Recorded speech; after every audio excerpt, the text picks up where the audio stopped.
All right, what's going on, guys? So we all know that Berserk 364 is coming out on September 10th, this Friday. Although I will let you know, keep in mind that if you live in like the US, like I do, Japan is 13 hours, 14, 15 hours ahead, depending on your time zone. So in reality, it's going to come out on September 10th in Japan, but most likely September 9th in the US, especially if you live in Hawaii. So just keep that in mind. Keep an eye out on September 9th for, leaks and details. But in terms of today, there's a huge leak that's on Reddit for 364.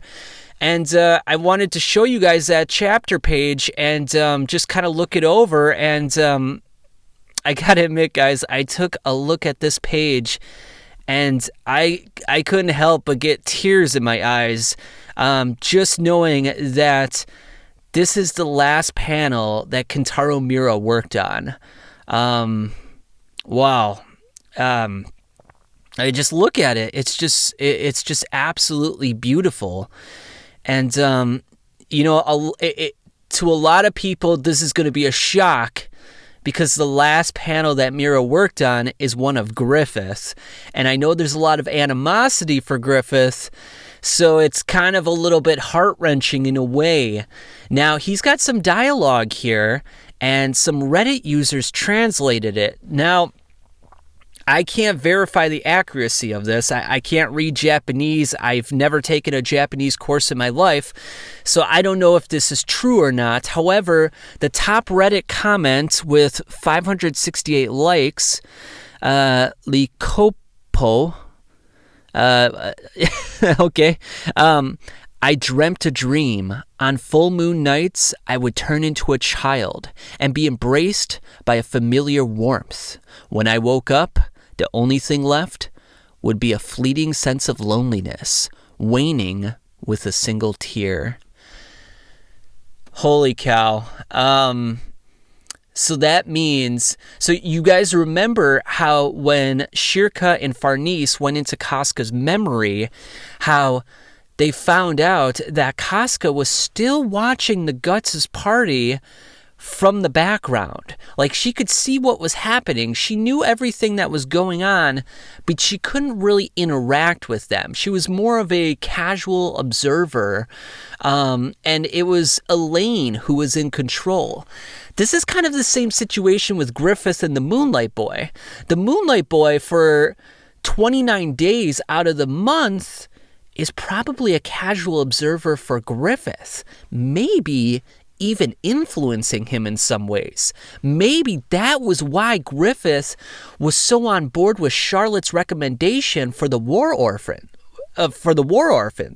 Remember how they were at Falconia and they were having this major meeting with Locus and Foss and all the other elitist and bureaucrats of Falconia, and Charlotte kind of meekly raises her hand and she's like, well, I had this war orphan thing I wanted to do, this fun little project, support the youth, and everyone was like, we just don't have the money for it, it's gonna bankrupt us.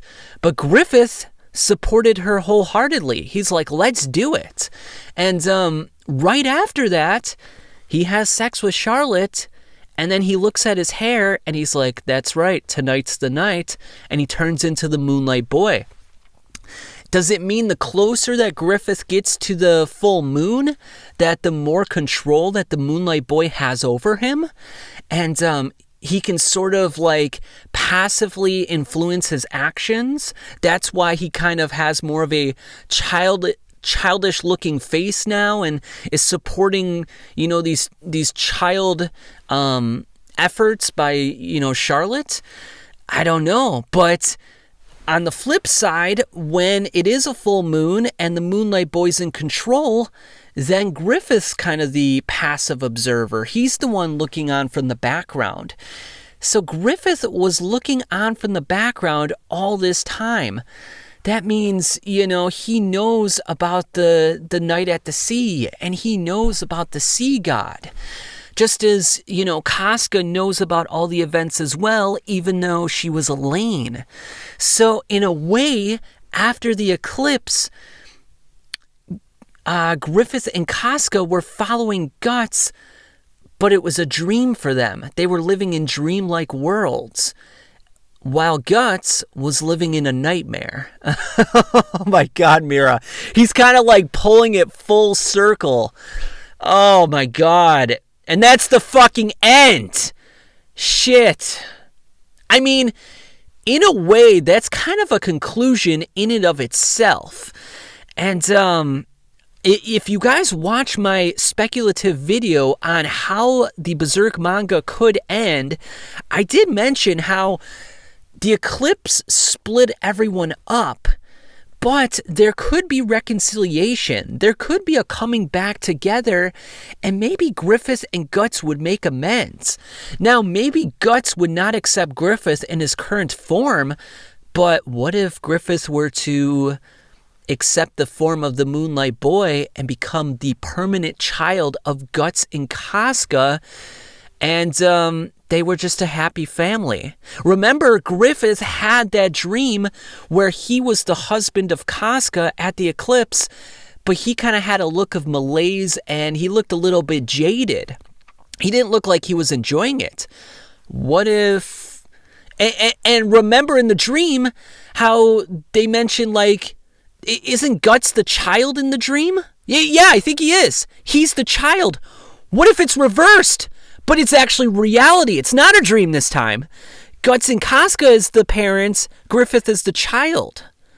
Oh my God. Mira pulled it all fucking back together. And if this is the end, that's almost perfect. Fucking A, man. Fucking A. Oh my God. This panel, if this is it, guys, this will live in infamy.